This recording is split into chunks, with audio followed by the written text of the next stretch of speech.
শাসন আমলে উনি রাতের বেলা ঘুরতে যাইতেন, দেখতেন আমার কোন প্রজা জানি না খাইয়া ঘুমাইয়া যাও। এই জন্য রাতের বেলা তিনি খোঁজ খবর নিতেন, হাঁটতেন, হাইটা হাইটা দেখতেন হাঁটতেছেন, হঠাৎ করে ওনার কানের ভিতরে বাচ্চাদের কান্নার আওয়াজ আসলো। কান্নার আওয়াজ যখন কানের ভিতরে আসছে, উনি কয় আহারে, এই গভীর অন্ধকারে বাচ্চারা কেন কান্দে? এই কান্দা তালাশ করতে করতে করতে করতে এক পর্যায়ে এক জুফরির ভিতরে একটা বাড়ি পাইলো। ওই জুফরির ভিতরে কয়েকজন বাচ্চা কান্নায় গড়াগড়ি করতেছে, আর একজন মহিলা চুলার মধ্যে কিছু একটা দিয়া গরম করতেছে। আর ওমর রাদিয়াল্লাহু তাআলা আনহু দৃশ্যটা দেখতেছে, কিরে এই মহিলা চুলাই কি করে, আর এই বাচ্চারাই কেন কান্দে? ওমর রাদিয়াল্লাহু তাআলা আনহু এই দৃশ্য দেখে বাহির থেকে ডাক দেয়, মা মা, তুমি তোমার সন্তানদেরকে কেন কান্না করাও রে মা গভীর অন্ধকারে? আর তুমি চুলার ভিতরে কি বসাইছ, কেন কান্না করাইতেছ বলো? ওই মহিলা উত্তর দেয়, যুবককে, কে রে তুমি যুবক? তুমি পথচারী যুবক, আমার দুঃখের কথা তোমার সাথে শেয়ার করতে চাই না, আমি তোমার কাছে আমার দুঃখের কথা বলতেও চাই না, তুমি চলে যাও। নামা নামা, আমি এমন একজন পথচারী রে, তোমার দুঃখের কথা না শুনে আমি আগাবো না। এবার ওই মহিলা তার আসল কথা বলতেছে, দেখো আমার স্বামীরে এই যে খলিফাতুল মুসলিমিন হযরত ওমর যুদ্ধের ময়দানে পাঠাইছিল, আমার স্বামী যুদ্ধ। আলহামদুলিল্লাহ, মুহতারাম ভাই ও দোস্ত বুজুর্গ, আমরা যারা এই জান্নাতের বাগানে আসতে পারলাম, বসতে পারলাম, আমরা খুশি না বেজার? জবান খুলে বলেন, খুশি না বেজার? যদি খুশি থাকেন, আল্লাহ তাআলার শিখানো ভাষা শুকরিয়ার কালিমা জবান খুলে সকলে উচ্চ আওয়াজে বলেন আলহামদুলিল্লাহ, বলেন সুবহানাল্লাহ, আলহামদুলিল্লাহ, লা ইলাহা ইল্লাল্লাহ, আল্লাহু আকবার। একটু আওয়াজ দিবেন তো ইনশাআল্লাহ? দেখেন এইখানে সুবহানাল্লাহর আওয়াজ দিলে গুণ হইব, আলহামদুলিল্লাহর আওয়াজ দিলে গুণ হইব। এটা সোয়াবের জায়গায়, এখানে হা বললেও সোয়াব, না বললেও সোয়াব। কি কন? পক্ষে বিপক্ষে আছে না? পক্ষে হা বলবেন, বিপক্ষে না বলবেন, এটাও সোয়াব। বলবেন তো ইনশাআল্লাহ? না, আমি এলাকার দেখে ভালো লাগে না। যাই হোক, আপনারা তোমার এলাকারই মানুষ, কি কন? যা করে দেখতেছে আমি আলহামদুলিল্লাহ, দুই একজন পর্যন্ত সবারই চিনতেছি। কি কন? আমার চিনেন এমন কেউ আছে? নাই না, কেউ নাই। তাহলে আমিও তো চিনি, ওই না, ঘরকা মুরগি ডালকা বরাবর, ঘরের মুরগি ডালের সমান লাগে, এই জন্য বুঝেন নাই। আমার সাথে তো আমার ওয়াজের তরফ আপনারা জানেন, আমার সাথে কিছু কথা বলতে হবে আপনাদের, বলতে পারবেন তো ইনশাআল্লাহ? ইনশাআল্লাহ। তো জোরে সোরে একটু তাকবীর দিতে পারবেন? পারবেন তো? নারে তাকবীর, আলহামদুলিল্লাহ। না, এখন নামাজ হতেছে, মানুষ কিছু আইব, কি কন? তাহলে তো মানুষ দোকান পড়ে বসে চা খাইতেছে, মানুষ জন্ম হইলে পরে আমরা জন্মনি, মানুষ হয়েছে না, কি জানো? সুবহানাল্লাহর আওয়াজ নাই, আলহামদুলিল্লাহর আওয়াজ নাই, এজন্য জোরে সোরে আল্লাহু আকবার। মুহতারাম ভাই ও দোস্ত বুজুর্গ, আমি কালামুল্লাহ শরীফের একখান সূরা তেলাওয়াত করছি। সূরা পূর্ণাঙ্গ না, কয়েকটা আয়াত। যে কয়েকটা আয়াত তেলাওয়াত করছি, এই কয়েকটা আয়াত নিয়ে আলোচনা করব না, আলোচনা থাকবে প্রথম 3 আয়াতের ভিতরে সীমাবদ্ধ ইনশাআল্লাহ। তবে মুহতারাম ভাই ও দোস্ত বুজুর্গ, কোরআন শরীফে, কালামুল্লাহ শরীফে, ঠিক আছে, কালামুল্লাহ শরীফে আল্লাহ তাবারক ওয়া তাআলা 114 খানা সূরা নাযিল করছেন। কয়খানা? 114 খানা। 114 খানা সূরার ভিতরে আমি একটা সূরা আলোচনা করছি। এই সূরার নাম হলো সূরাতুর রহমান। সূরার নাম কি? রহমান। এই সূরা এমন একটা সূরা যে সূরাকে বলা হয় জান্নাতের সঙ্গীত, বেহেশতের সঙ্গীত। কেন? যেমন ধরেন আমাদের বাংলাদেশের একটা সঙ্গীত আছে না নাই? কি কোন আছে নাকি না? আমার সোনার বাংলা, আমি তোমায় ভালোবাসি। কি কোন আসেনি? আছে না? আছে। তদ্রুপ ভাবে জান্নাতেরও একটা সঙ্গীত আছে। এই সূরা হলো সূরাতুর রহমান। কোন আল্লাহু আকবার। ও ভাই আমার, আল্লাহ তাবারক ওয়া তাআলা 114 খানা সূরা কালামুল্লাহ শরীফ নাযিল করলো রে ভাই। তার মধ্যে একটা সূরাকে আল্লাহ জান্নাতের সঙ্গীত হিসাবে নাযিল করলেন। এই সূরার নাম হলো সূরাতুর রহমান। এই সূরার আলোচনা করার আগে সূরার নিয়ে কিছু কথা শুনতে হবে। যেমন ধরেন এই সূরার আগের সূরা, যে সূরার নাম হলো সূরাতুল কমার। সূরার নামটা কি? কমার। আগের সূরার নাম কমার, পরের সূরার নাম হলো রহমান। এখন কমার সূরার ভিতরে আল্লাহ তাবারক ওয়া তাআলা প্রত্যেকটা আগের সূরা পরের সূরা একটা মিল রাখেন। মিল আগের আয়াত পরের আয়াত একটা মিল রাখেন। এখন আগের যে সূরা সূরাতুল কমার, এই সূরার ভিতরে আল্লাহ তাআলার আযাব গজবের আলোচনা করছেন। কিসের আযাব? কথাটা বুঝতেছেন? জাহান্নামের আযাব নিয়ে আল্লাহ তাআলা আগের সূরাতে কি করছেন? আলোচনা করছেন সূরাতুল কমার। এই সূরা আলোচনা ভাই একটু মনোযোগ সহকারে শুনি। এই সূরা বুঝতে হলে কিছু আলোচনা শুনতে হবে। এই সূরার আগের সূরার নাম হলো সূরাতুল কমার, যে সূরার ভিতরে আল্লাহ তাআলা আযাবের বিষয়ে আলোচনা করলেন। আর এই সূরার ভিতরে সূরাতুর রহমানের ভিতরে আল্লাহ তাআলার কি রহমতের আলোচনা করলেন, নিয়ামতের আলোচনা করলেন।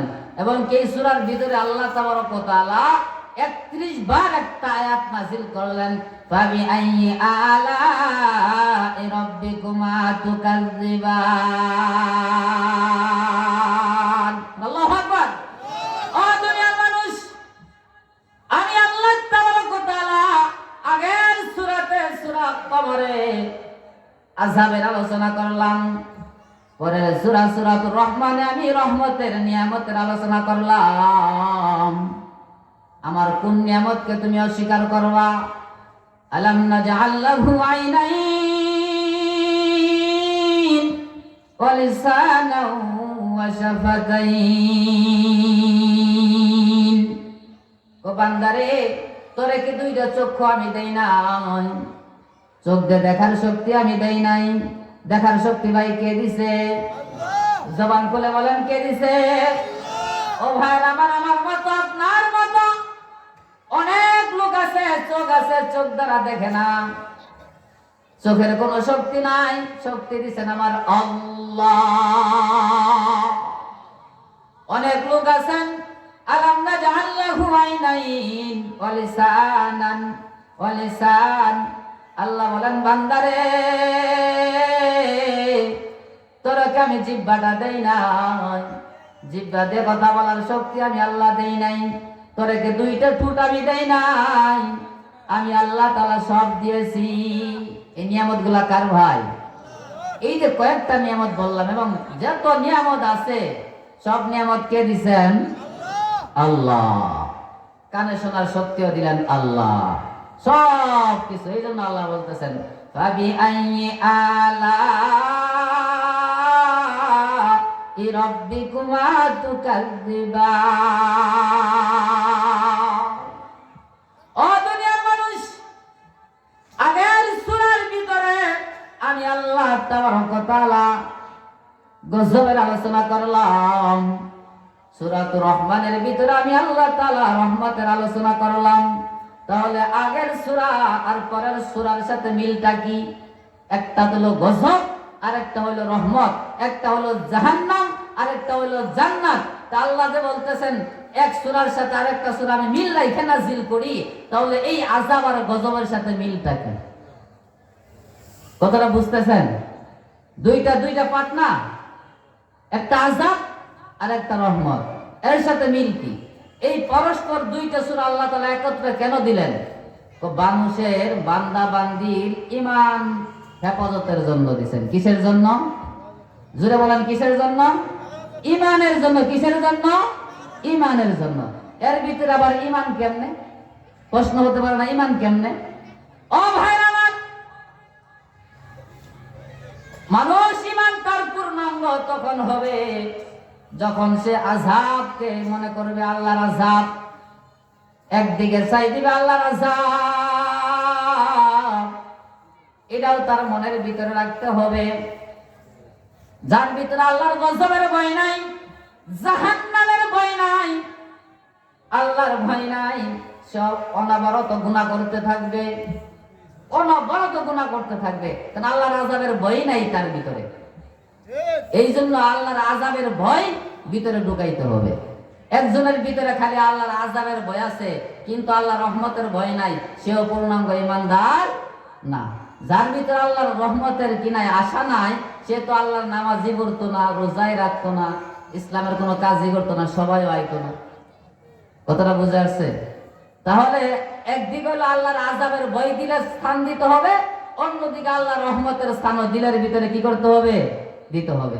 যেমন আমি যে গুনাহ করছি আল্লাহ যদি মাফ না করে জাহান্নাম ছাড়া কোনো গতি নাই, এই ভয় দিলের ভিতরে থাকতে হবে।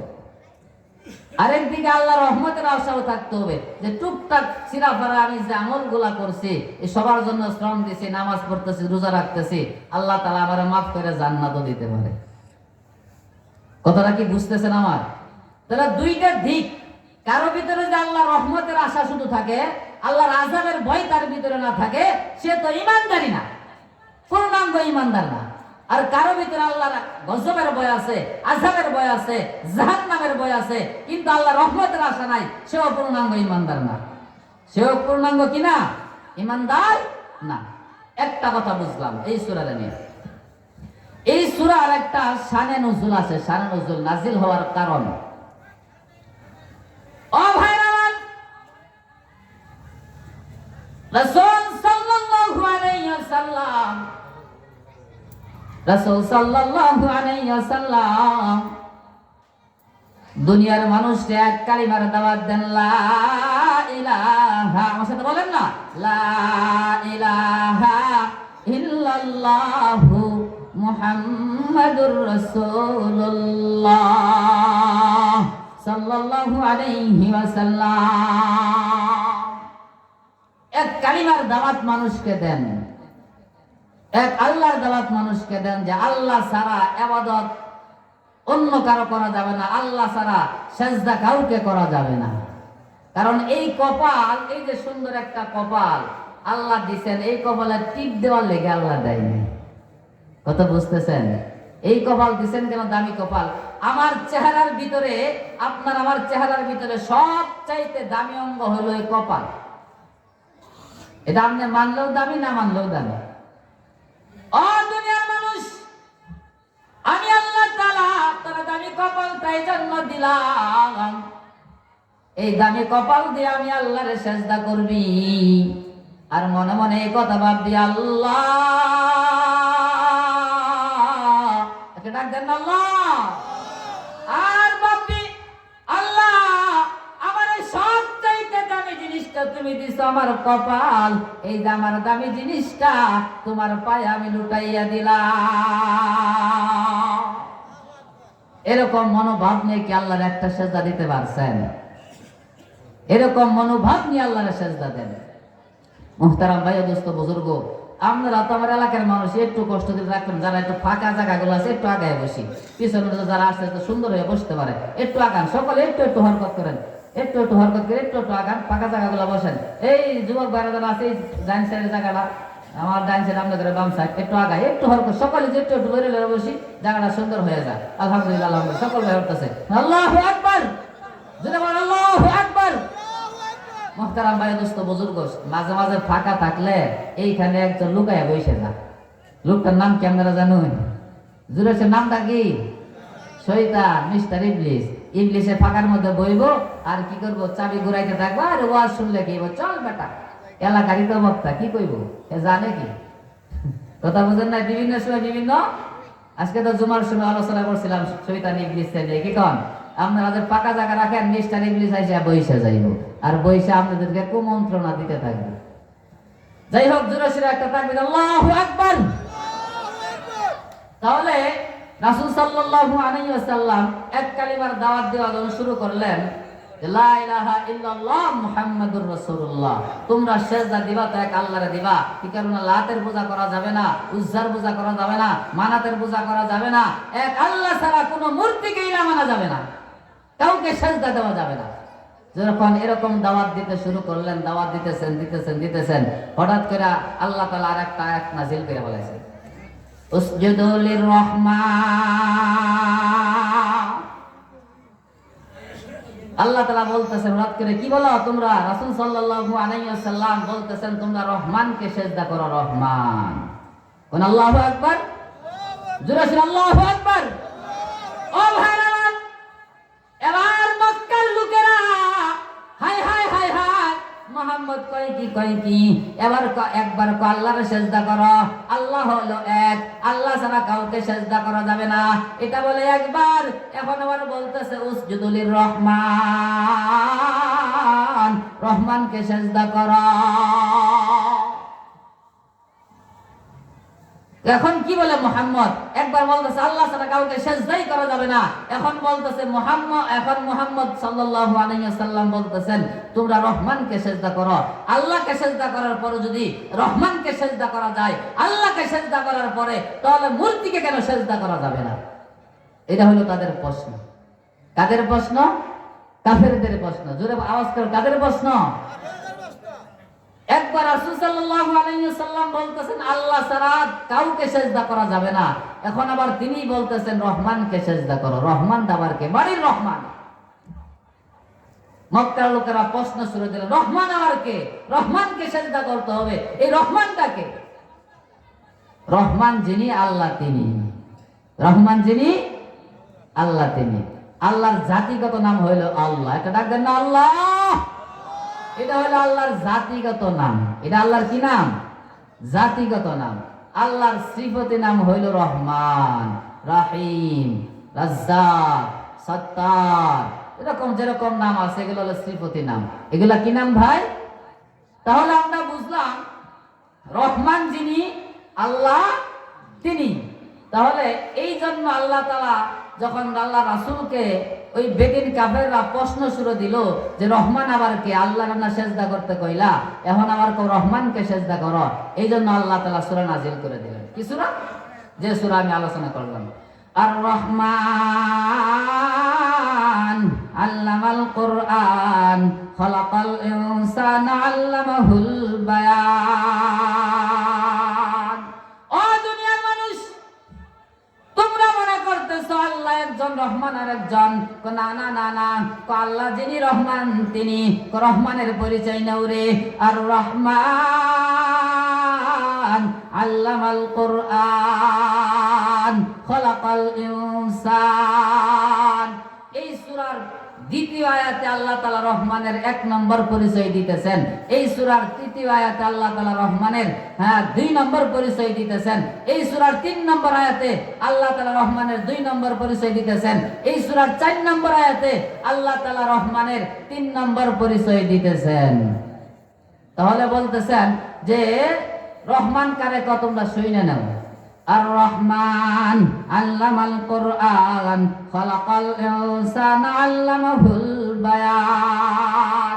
তোমরা তো প্রশ্ন করলা রহমানকে, রহমানকে চিনবানি? রহমান হলো তিনি আল্লামাল কুরআন খালাকাল ইনসান। যিনি কোরআন শিখাইলেন এবং যিনি মানুষ বানাইলেন তিনিই হইলেন রহমান। কোরআন কে শিখাইলেন? জোরে বলেন, কে শিখাইলেন? আল্লাহ। আর জোরে বলেন, কে শিখাইলেন? মানুষ কে বানাইলেন? আল্লাহ। এখানে আমরা আলহামদুলিল্লাহ। মুহতারাম আমার মা বোনেরা, মহিলা প্যান্ডেলের পূর্ব পাশে দিয়ে জায়গা খালি আছে, আপনারা একটু পূর্ব পাশে দিয়ে মিল করে বসে যান, আওয়াজ না দেই, আপনারা সুন্দর করে আওয়াজে বসে যান। তাহলে মুহতারাম ভাইয়েরা আমার, আল্লাহ তাআলা বলতেছেন যে আমি কোরআন শিখাইলাম, মানুষ বানাইলাম। কোরআন আগে না মানুষ আগে? কোরআন আগে, কি কন? কিন্তু আমরা তো দেখতেছি মানুষ আগে সৃষ্টি হয়ে পড়ে না কোরআন শিখে, তাই হইতেছে না? এইখানে কথাটা বুঝতে হলে স্তরে স্তরে আলোচনা আসতেছে, ইনশাল্লাহ বুঝবেন। আমরা তো দেখি যে কোরআন আল্লাহ কেমনে শিখাইলো, আলোচনা আসতে পারে না।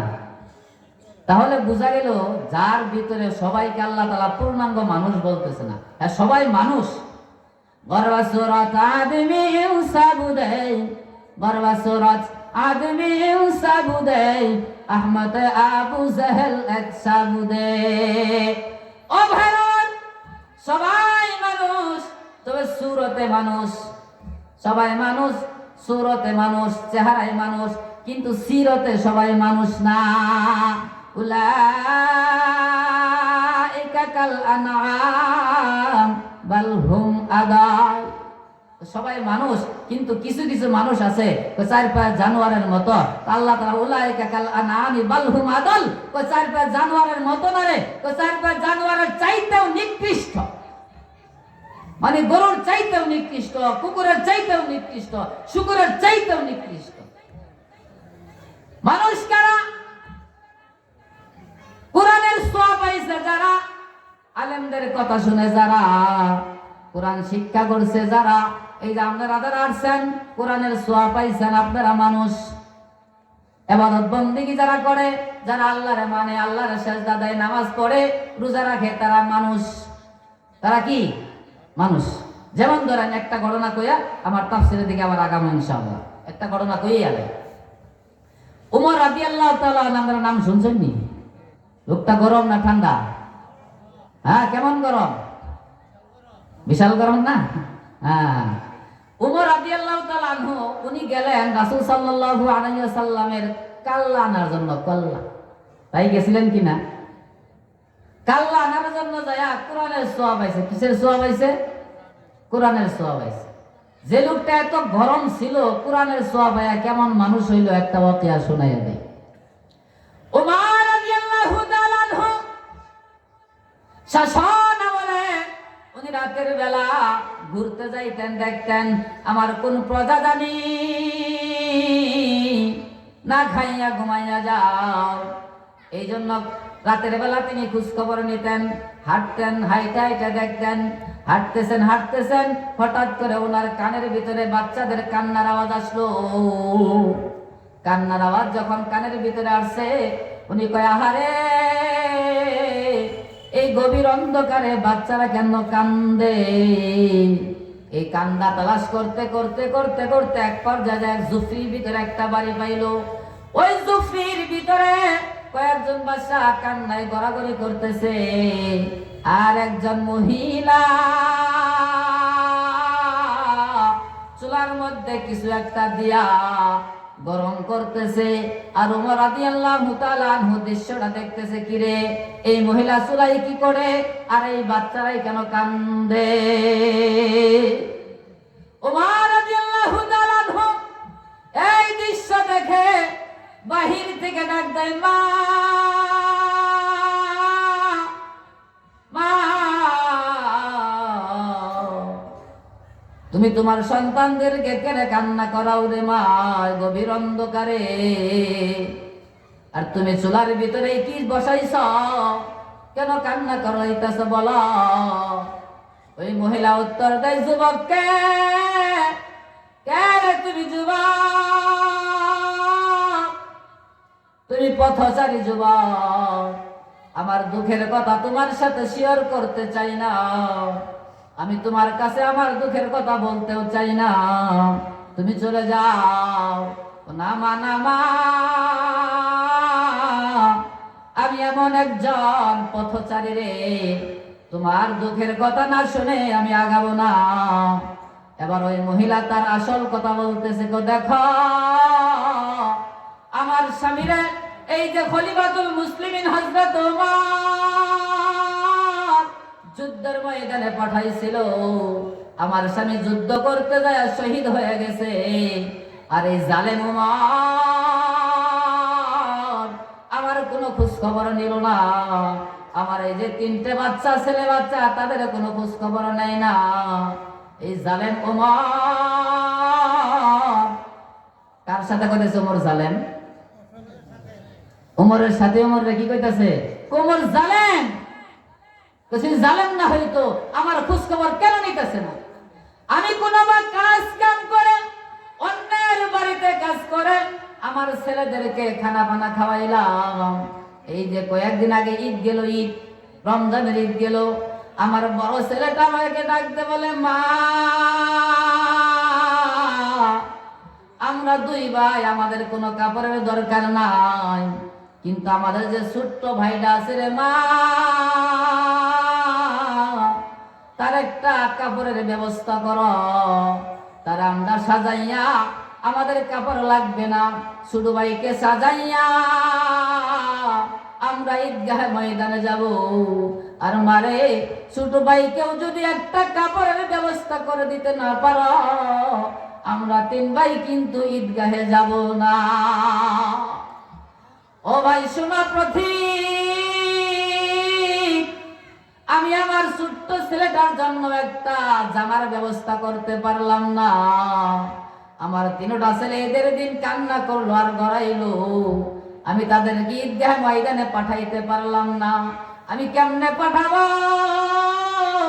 আমার কাছে তো এরকম জামা নাই, তাদেরকে আমি দিব। সিরাফারা জামা নিয়ে তারা কেমনে ঈদগাহ ময়দানে যাবে? এই জন্য তারা ঈদগাহ ময়দানে যাইতে পারে নাই। এই জালেম ওমরের ব্যাপারে আমি আল্লাহ তাআলার কাছে কিয়ামতের মাঠে বিচার দিয়ে দিব। উমরের সামনে উমরের কি করতেছে? জালেম বলতেছে। উমরের নামে বিচার দিব কিয়ামতের ময়দানে আল্লাহ তাআলার আদালতে। কোন আদালতে? জবান করবেন, কার আদালতে? সকলে জবান, কার আদালতে? আল্লাহর আদালতে বিচার দিয়ে দেবে। এবার উমর শুনিয়া বলে, মা একটু অপেক্ষা করো রে, আমার একটু সময় দাও। উমর দৌড়াইয়া গেছে গোডাউনের ভিতরে, খাদ্য গোডাউনের ভিতরে। আসলাম রে, কিছু আটা কিছু চিনি আমার মাথায় উঠাইয়া দে। আসলাম করে না। দারোয়ান বলে, না না না, আমাকে বলেন কোথায় নিতে হবে, আমি পৌঁছাইয়া দিই। আপনি তো বাদশাহ, আপনি কেমনে নিয়ে যাবেন? আপনি তো খলিফা। এবার ওমর বলে, দেখ, কিয়ামতের মাঠে যদি আমাকে আল্লাহ তাআলা আসামি বানাইয়া দেয়, ওই দিন তুই আমার বদলতে জেল খাটবি নি, জাহান্নামে যাবি নি। যদি যাস তাহলে এই কিনে আমার বস্তা তুই নিয়ে নে। এবার দারোয়ান বস্তা ছাড়িয়া দিছে, তাহলে আমার মাথায় চাপাইয়া দে। এবার দারোয়ান ওমর রাদিয়াল্লাহু তাআলা আনহুর মাথায় আটার বস্তা, চিনির বস্তা, যা যা লাগে চাপাইয়া দিছে। ওমর রাদিয়াল্লাহু তাআলা আনহু দৌড়াইয়া ওই মহিলার সুফরাতে গেছে, যায় বলে, মা এই যে আটা আনছি, এই যে আমি এইগুলো আনছি, তুমি কি করো? খাম্বির তৈরি করো, আমি রুটি বাজি। এবার 2 জন মিলে, একজনে খাম্বির বানায় আর একজনে রুটি বাজে। এবার সন্তানদেরকে খাইতে দেয়। ওমর রাদিয়াল্লাহু তাআলা আনহু কুলে নিয়ে ছোট্ট ছেলেটাকে খাওয়ায়। আর মা বলে, বাবা এই মদিনার শাসক যদি জালেম ওমর না হইয়া তুমি যুবক হইতারে, তাহলে বড় ভালো হইতো। এই যে আমার ছেলেরা, আমার সন্তানরা সহ আমি আজকে 4 দিন যাবত কিচ্ছু খাই না, পানি ছাড়া, কোনো কিছু খানা নাই। বাবারে, এই মদিনার শাসক যদি এই জালেম ওমর না হইয়া তুমি হইতা, সবচাইতে বড় ভালো হইতো। কারে কইতাছে? ওমর রই কইতাছে। এবার খাওয়াইয়া সুন্দর করে মুক্ত পয়সা দেয়া, শোয়াইয়া ঘুম টুম পাড়াইয়া, এবার ওমর রাদিয়াল্লাহু তাআলা আনহু ওই মহিলারে বলতেছে, মা, ও মা, তোমাকে আমি মা সম্বন্ধ করলাম, মা তুমি কি করো? আগামীকাল ওমর রাদিয়াল্লাহু তাআলা আনহুর দরবারে যাইও, সেখানে আমারে দেখতে পাইবা, সেখানে আমারে কি বাবা? দেখতে পাইবা। এবার সকাল যখন হয়ে গেছে, সকাল হয়ে যাওয়ার পর ওমর রাদিয়াল্লাহু তাআলা আনহু 2 জন শহীদার পাঠাইয়া গেছে। শহীদার বললাম বুঝার জন্য, ওটা বুঝতে পারতেছেন। 2 জন চকিদার পাঠাইয়া দিছে। যে অমুক জায়গায় অমুক জুফার ভিতরে একজন মহিলা আছে আর 3 জন বাচ্চা আছে, তাদেরকে সাথে করে নিয়ে আসবা। এবার চকিদার যখন ওই জায়গায় যায়, ওই মহিলারা খোঁজ করছে, যায় বলতেছে ওমর রাদিয়াল্লাহু তাআলা আনহুর দরবারে কি করতে হবে, আপনাকে যাইতে হবে। এবার মহিলা কান্দার বলে, আহারে গত রাতে আমি যে ওমরের বিরুদ্ধে বললাম যুবকের কাছে, ওই যুবক বুঝি ওমরকে সব জানাইয়া দিছে। এবার ওমর আমারে তার দরবারে ডাকছে, আমার খবর আছে। এবার মা একবার বড় শিশুটাকে কোলে নেয়, আবার ছোটটা আবার মাঝুটাকে কোলে নেয়, আর চুমু খায় আর বলে, বাবা তোর মারে জম্মের মতো দেখা দে, ওমরের দরবারে গেলে তোর মারে বুঝি আর দেখতে পাবি না। ওমর আমারে বুঝি ফাঁসি দিয়ে ফেলাইব, আমি তার বিরুদ্ধে যে কথা বলছি। ও ভাইরা, ও ভাইরা, এবার মহিলা ওমর রাদিয়াল্লাহু তাআলা আনহুর দরবারে আসছে। আয়েশা দেখে শাসকের চেয়ারে খলিফা ওমর, দেখেই তো চিন্তা ফলাইছে, তো সে রাতের যুবক। আহারে তার বিরুদ্ধে আমি যে কথা বলছি আমার তো উপায় নাই, আমার তো উপায় নাই। এবার মহিলা থর থর থর থর করে কাঁপতেছে। ওমর রাদিয়াল্লাহু তাআলা ডাক বলে, মা তোমার ভয় নাই, ভয় নাই, ভয় নাই। এদিকে ওমর রাদিয়াল্লাহু তাআলা আনহু তার বিবিরে বলছে, বিবিরে দামি দামি খানা পাকা, আল্লাহর এই দুনিয়াতে আসমানের নিচে জমিনের উপরে এমন মেহমান আজকে আমার কাছে আসবে রে, এমন মেহমান আর কোনোদিন আমার কাছে আসে নাই। এবার ওই মহিলারে বাসায় না সুন্দর করে খানা খাওয়াইলেন, তার সন্তানদেরকেও খানা খাওয়াইলেন। খাওয়ানোর পর ওমর রাদিয়াল্লাহু তাআলা আনহু বিচারকের চেয়ারে বসলেন। বসার পর ওই মহিলার হাতে একটা চাবুক ধরাইয়া দিলেন অথবা একটা ব্যাট ধরাইয়া দিলেন, আর ওমর রাদিয়াল্লাহু তাআলা আনহু শরীরের সমস্ত জামা খুলে ফেললেন, পিঠটারে খালি করে দিলেন। ডাক দিয়ে বলে, মা এই যে আমার পিঠটা খালি করে দিলাম, তোমার হাতেও চাবুক দিয়ে দিলাম, তোমার মনে যত রাগ আছে, তোমার রাগগুলো আমার শরীরে বাইরেতে বাইরেতে আমাকে তুমি কি করো, মাইরিয়া ফেলো, আমাকে শেষ করিয়া দাও। তবুরে মা আমার বিরুদ্ধে আল্লাহর দরবারে বিচার দিও না, আমাকে মারতে মারতে শেষ করে দাও, কিন্তু কিয়ামতের মাঠে উমরের নামে আল্লাহর দরবারে বিচার দিও না। এই ভয় কি আমার আপনার ভিতরে আছে? কেমন ছিলেন উমর? কোরআনের সওয়াব পাইয়া কেমন হয়ে গেল উমর? এই কথাটা আল্লাহ বলতেছেন, আর রহমান আল্লামাল কুরআন খলাকাল ইনসান। আমি আল্লাহ তাআলা কোরআন শিখাইলাম, মানুষ বানাইলাম। যে কোরআন শিখলো, যে আলেম হইলো, যে আলেমের কথা শুনে আমল করলো, তো তারাই মানুষ। এখন আমরা দেখি আর রহমান আল্লামাল কোরআন, যে কোরআন যে আল্লাহ বলতেছেন আমি কোরআন শিখাইলাম, আমরা না দেখি উস্তাদে কোরআন শিখা, হুজুররা কোরআন শিখায়, তাই দেখি না? কি কারণ তাই তো দেখি, কিন্তু তার আল্লাহ শিখায়। আল্লাহ কেমনে শিখায়? ও ভাইরা আমার, তোমার আমার সৃষ্টিকর্তা কে? জোর বলুন কে? আল্লাহ সৃষ্টি করলেন।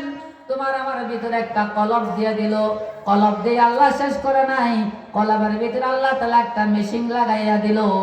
ওই মেশিনটা হলো শিক্ষার মেশিন। কিসের মেশিন? শিক্ষার মেশিন।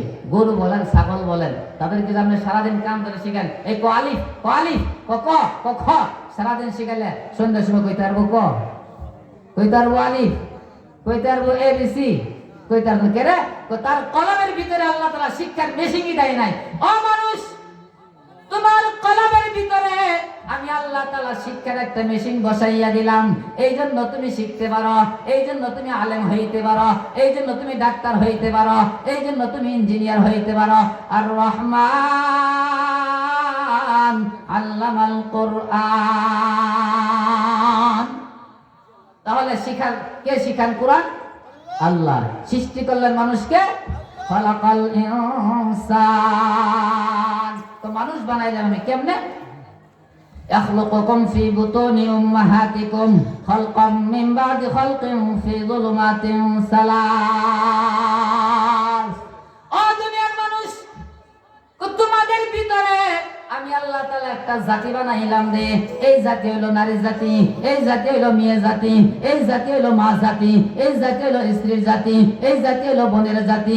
ওই জাতি রে আমি আল্লাহ তাআলা তিনটা অন্ধকার দিলাম রে।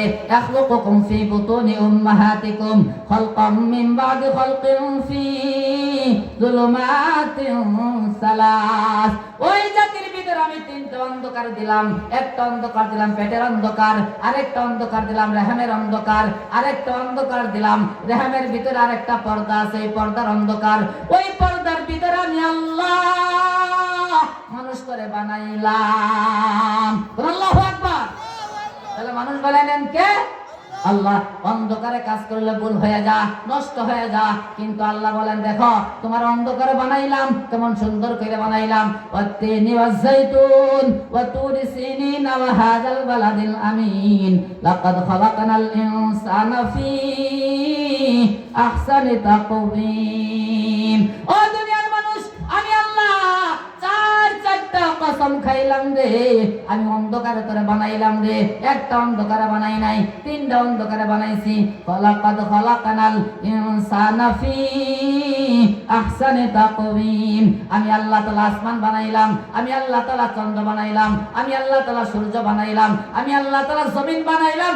এর ভিতরে আমি আল্লাহ যা বানাইছি, ও মানুষ, ও মানুষ, ও মানুষ, তোরে সব চাইতে সুন্দর করে আমি বানাইছি। ওয়ালাকাদ কাররামনা বানি আদম। ও মানুষ সুন্দর করে বানাই নাই, তোর আমি আল্লাহ তাআলা সব চাইতে দামি করে বানাইছি। আল্লাহু আকবার। আর রহমান আল্লামাল কোরআন খলাকাল ইনসান। আল্লাহ বলেন আমি আগে কোরআন বানাই, কোরআন শিখাইলাম, তারপরে মানুষ বানাইলাম। কোরআন কেমনে শিখাইলেন? ওই যে লৌহে মাহফুজ, বাল হুয়া কুরআনুম মাজিদ ফি লাউহিম মাহফুজ। লৌহে মাহফুজ আল্লাহ তাআলা কোরআন রাখলেন, তারপরে আল্লাহ তাআলা 6 দিনে দুনিয়া বানাইলেন। 6 দিনে দুনিয়া বানাইলেন বলার সময় নাই। তারপরে আল্লাহ মানুষ বানাইলেন। আগে কোরআন, পরে দুনিয়া, পরে মানুষ। তাহলে আল্লাহর কথা ঠিক আছে কিনা? আল্লাহ বলতেছেন আর রহমান আল্লামাল কোরআন খলাকাল ইনসান। আমি আগে কোরআন শিখাইলাম, তারপরে মানুষ বানাইলাম। কথা বুঝে আসছে? মুহতারাম ভাই, দোস্ত, বুজুর্গ, মেহমানও আইসে গেছে। আমি তো আপনাদের এলাকারই মানুষ, আমি দোয়া চাই, আমার জন্য দোয়া করবেন, আমিও দোয়া করি। আল্লাহ তাআলা যে কয়েকটা কথাই বললাম সিরা ফারা, আল্লাহ তাআলা বুঝার তো এবং মানার তৌফিক দান করুন। আমিন। ওয়া আখিরু দাওয়ানা আলহামদুলিল্লাহি রাব্বিল আলামিন। আসসালামু আলাইকুম ওয়া রাহমাতুল্লাহ।